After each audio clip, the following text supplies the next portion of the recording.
coming to Yantif, but we have one Monday before Yantif, so let's learn a little bit of Ahavas Chesed. So the Ahavas Chesed now gets into reasons why a person is reluctant to lend money and perform other acts of Chesed. So one of the reasons a person is reluctant to lend money is the obvious reason that you lend money to someone without interest, you're afraid you're not going to get it back. So he says you have to make a cheshbon in two ways. The first cheshbon you have to say is if it's not a large amount of money and someone is needy, so anyways you'd be obligated to give them that money from the perspective of tzedakah. So if you think of it like that, you give them a loan. You get it back, so fine. You don't get it back, so you'll count it against the mitzvah of meiser that the concept of meiser, the concept of tzedakah you were anyway supposed to give. And that's why a person should not refrain from giving a shir katan.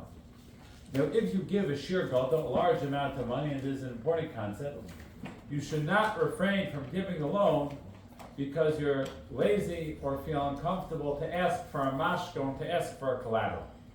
The mitzvah of hava, of the hachzaktavo, of supporting someone who's indigent, lending them money so they get on their feet so they can start a business, does not mean that a person has to be a shaitan, has to act in a foolish, naive way.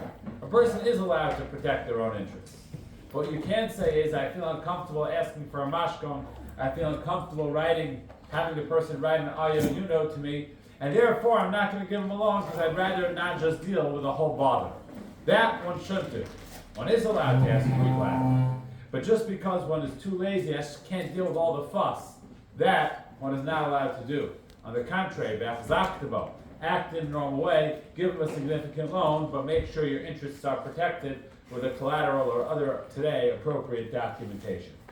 Everybody should have a wonderful, wonderful day, continuing to get ready for service.